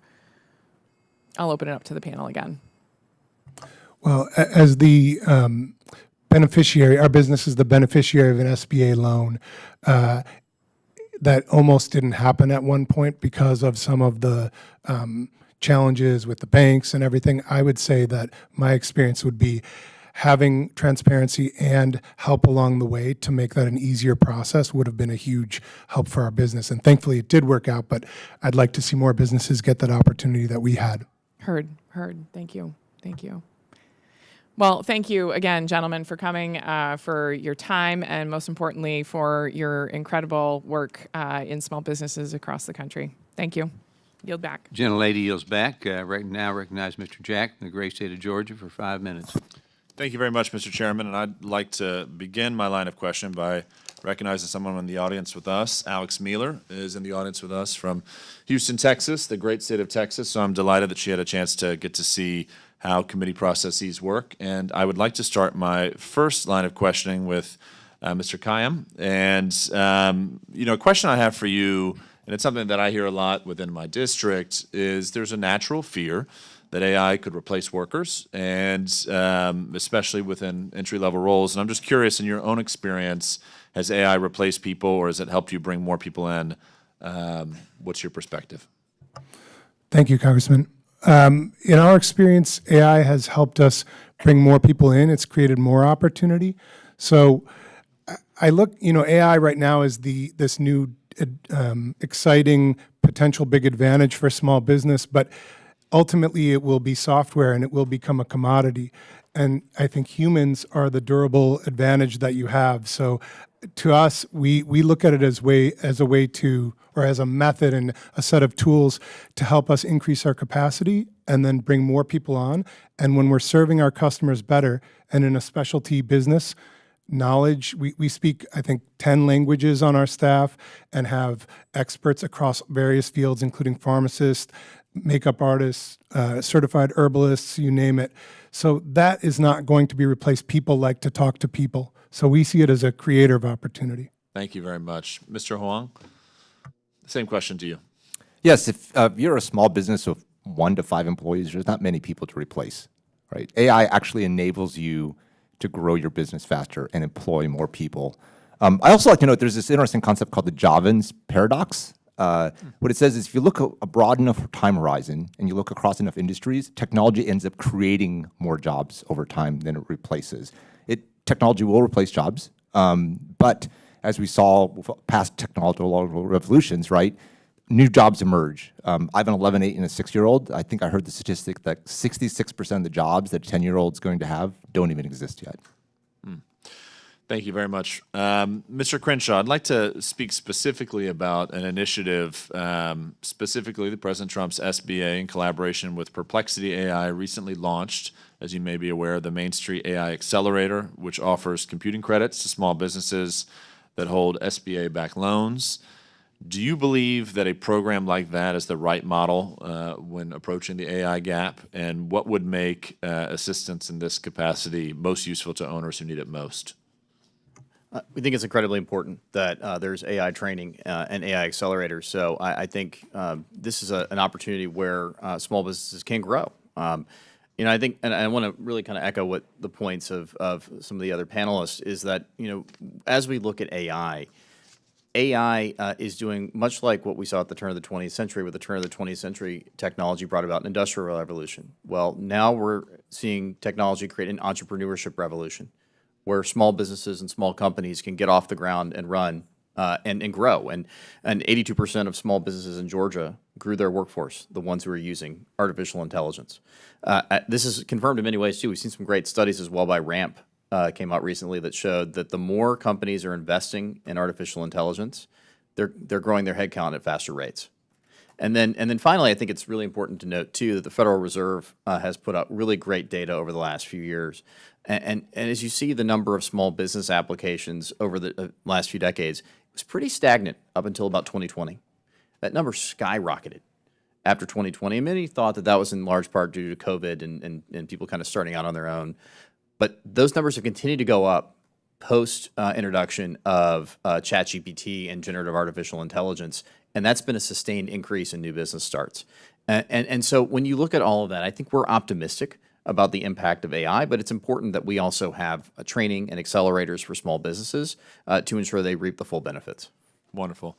In our closing 40 seconds, you mentioned Georgia. Both my colleague Clay Fuller and I represent districts that in some places need broadband access. Could you speak to how imperative it is that we're able to ensure that all of our constituents across the country have access to broadband internet that enables them to potentially enjoy some of these resources?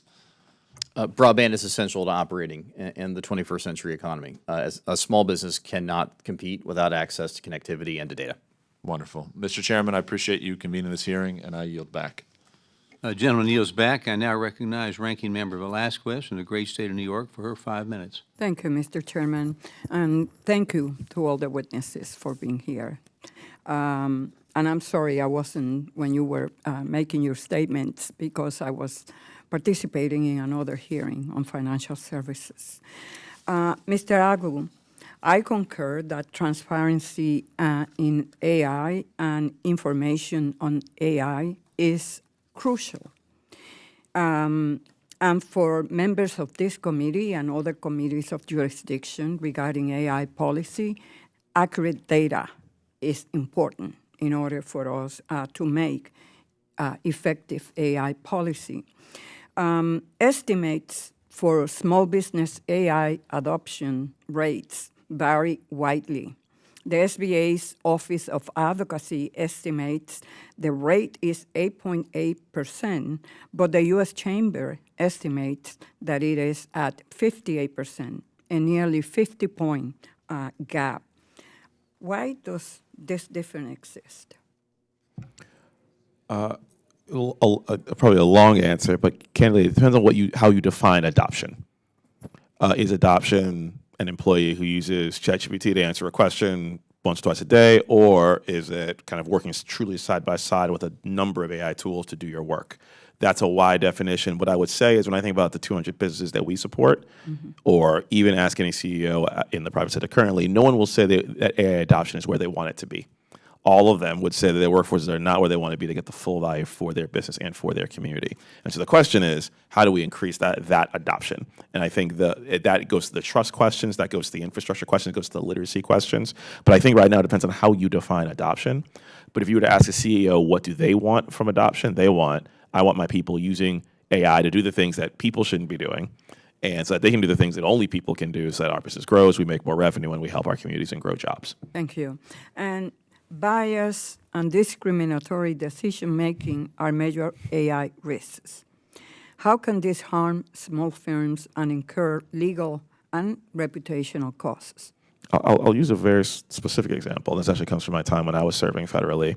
But we would hear from small businesses who are using AI-driven resume and hiring tools to comb resumes, to begin to kind of sift out people for that first round.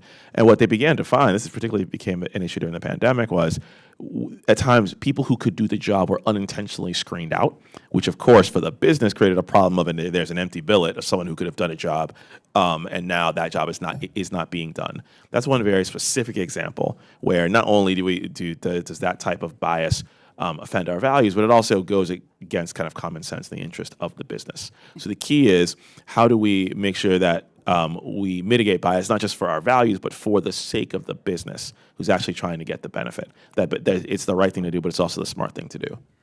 So can training data be adjusted to reduce bias? The answer is yes, but the important thing is that is not on the small business. It can't be. Yeah. They're not making the tool. Mm-hmm. This goes to, I think, frankly, the largest folks who are making these tools, and the key thing that I would say is it's in their interest to do such. If I'm a small business and I'm creating a tool, I want it to reflect my community so I can serve my customers better. Tools that don't do that are not going to help me serve my customers.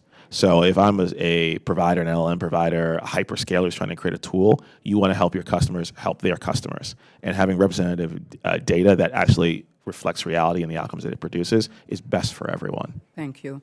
Mr. Hoang, you write in your testimony the principle behind the AI WISE Act that federal support should remain neutral among specific tools and vendors is exactly right. Why? What are the consequences if the SBA and other agencies favor certain vendors over others? Thank you, Ranking Member, for the question. We are in the very early days of AI. It's too soon to start picking winners and not winners. In our own work with hundreds of organizations, we see that different tools are right for different purposes, and that organizations that succeed don't just rely on one single AI tool. They use different tools, they combine them, they bring humans. I truly believe the future of work and teaching and learning are multiple AIs and multiple people working together in a collaborative environment. Thank you. Thank you, Mr. Chairman. Yield back. Gentlelady yields back, and I'd like to thank our witnesses for their testimony today and for appearing before us. It's been great dialogue. Without objection, the members have 5 legislative days to submit additional materials and written questions for the witnesses to the chair, which will be forwarded to the witnesses. I ask the witnesses to please respond promptly. If there is no further business, without objection, the committee is now adjourned.